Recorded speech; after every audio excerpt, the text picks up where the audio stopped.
Assalamu alaikum wa rahmatullahi wa barakatuh. Okay, so Mr. Middlepath, a YouTube channel, he posted a video yesterday that was very respectfully objecting to a few of my stances, or what he perceived to be my stances.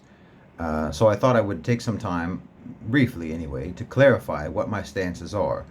Not only because I think that this is a really good brother, but also because the views that he expressed, I think, have been expressed by many other people, and I think a lot of people share his views, and his reaction to some of my stances is the reaction of a lot of people to some of my stances. So I think it might be useful not only to him, but to others if I try to sort of clarify those positions in a video.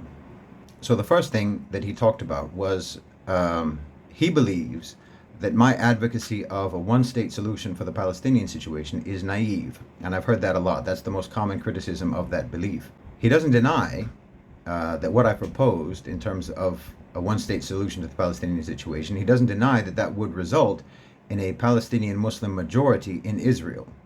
I mean, if the West Bank and Gaza were to be incorporated into Israel on the condition that all of the inhabitants of the Palestinian territories would be granted full citizenship and full citizenship rights. He acknowledges that this would result in a Palestinian Muslim majority in Israel, because obviously it would.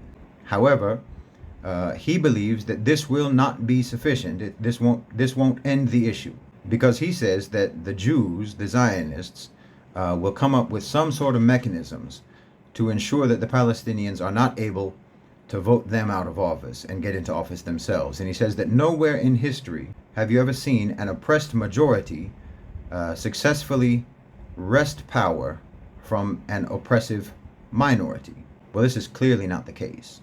I mean, he strangely, in my opinion, mentioned South Africa as an example where the majority did not succeed against an oppressive minority. But quite obviously they did. I mean, apartheid ended, and they have one man, one vote, and they've had a black South African government ever since. You could say the same about Zimbabwe or Namibia or many other countries. In fact, you can say it about, any of the formerly colonized countries. This has been the case. You could say that this was also the case even in Ireland. You could also point to the American South with the Civil Rights Movement.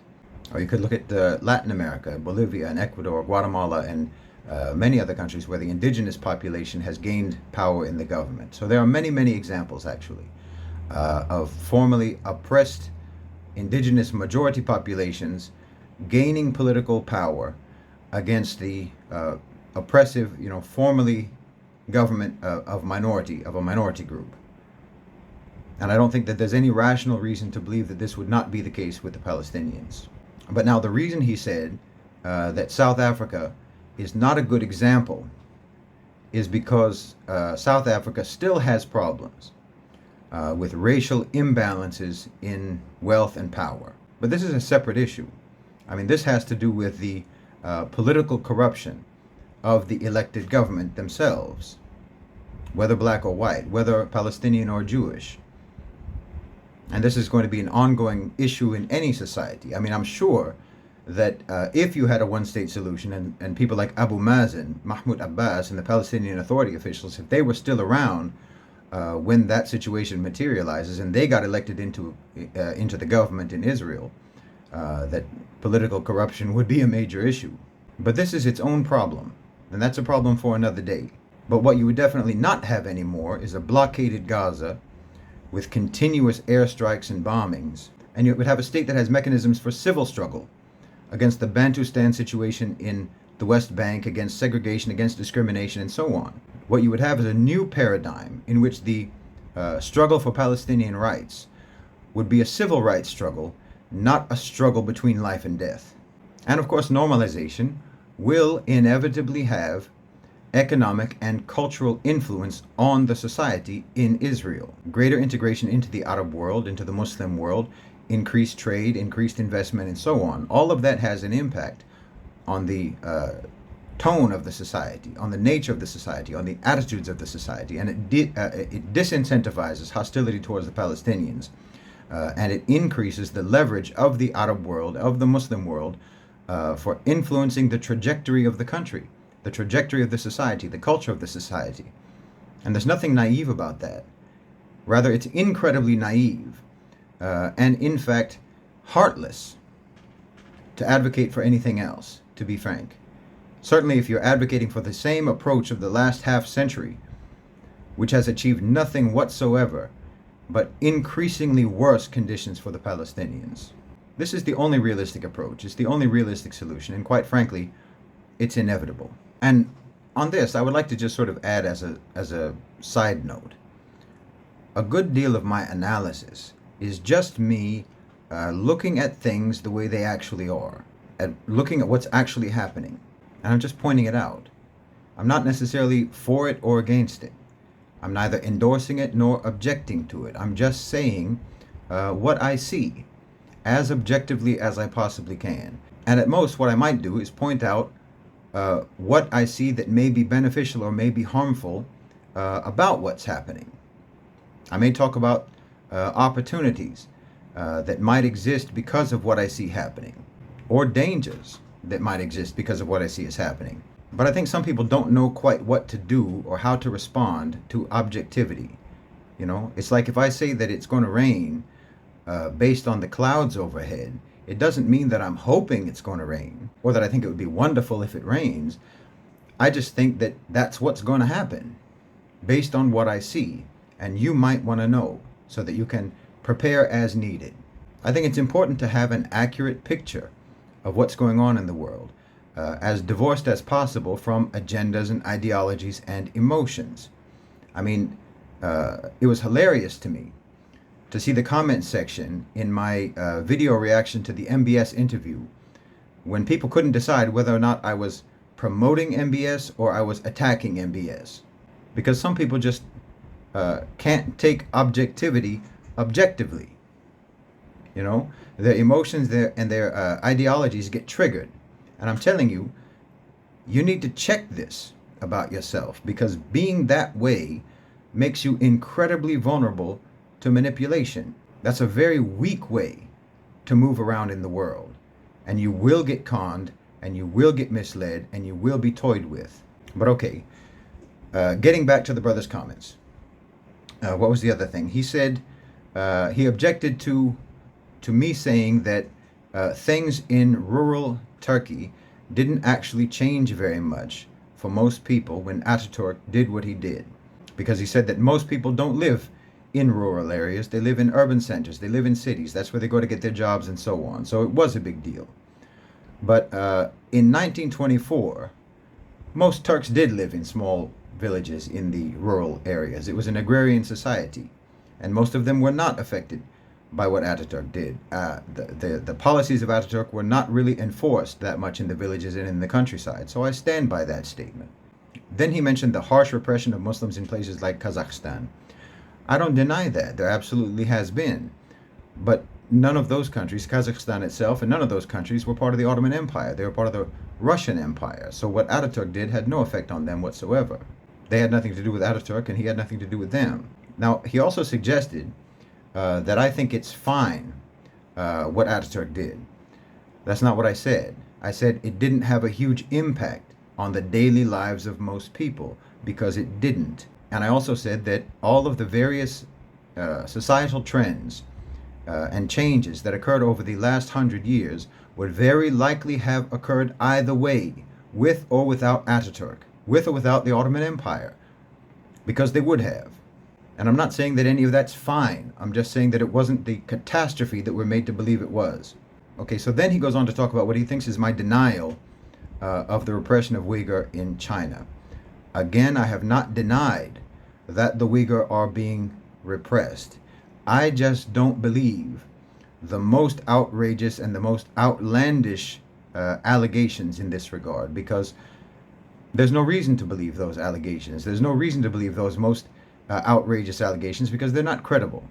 The Uyghur are being oppressed because they have engaged in a violent separatist movement funded by the United States. And the repression that they're suffering in China is religious in nature, because they incorporated Islam into their separatist movement.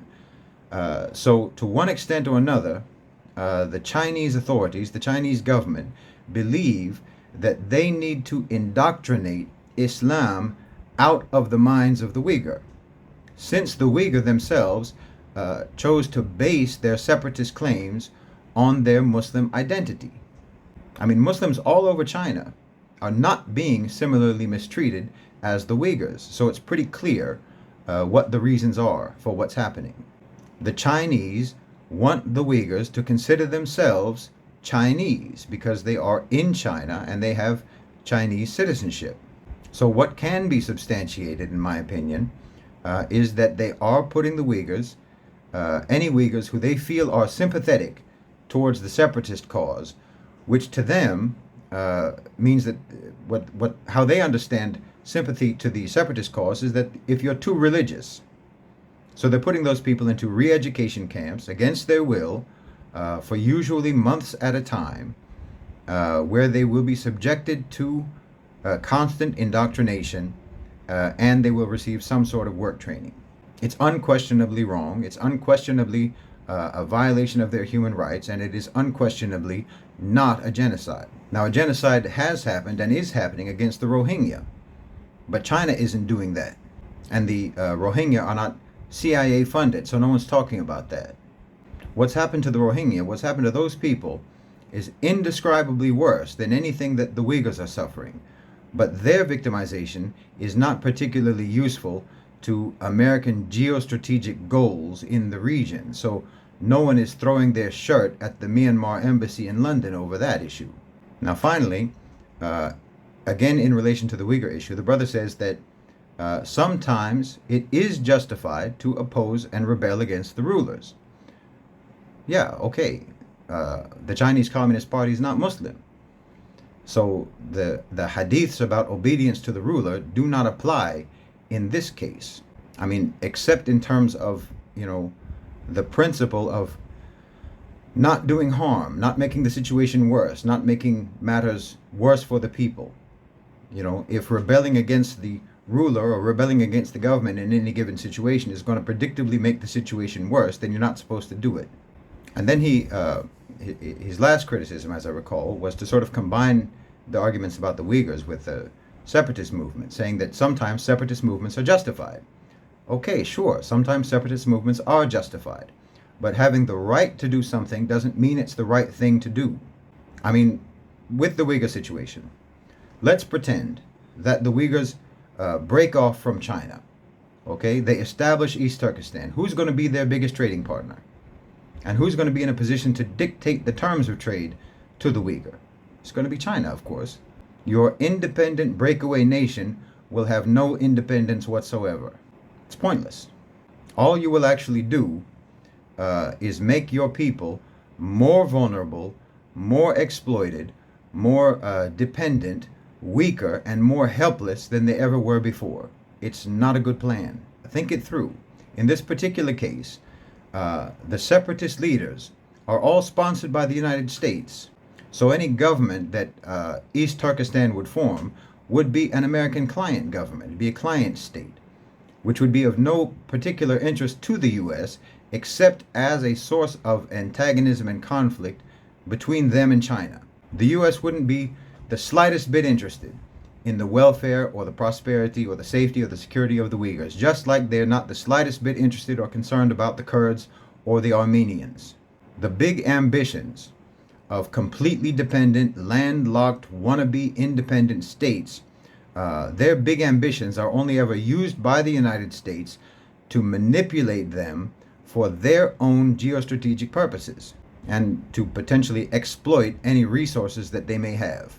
Unfortunately, the fact of the matter is that sometimes the only best option is to make the best of a bad situation. Now, the brother said that he was going to make a part 2 in which he was going to criticize what he says is my belief that Saudi Arabia and Mohammed bin Salman are the brightest hope for the Ummah.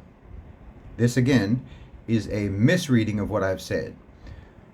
Saudi Arabia is doing what they're doing, whether you like it or not, whether I like it or not. They're doing what they're doing.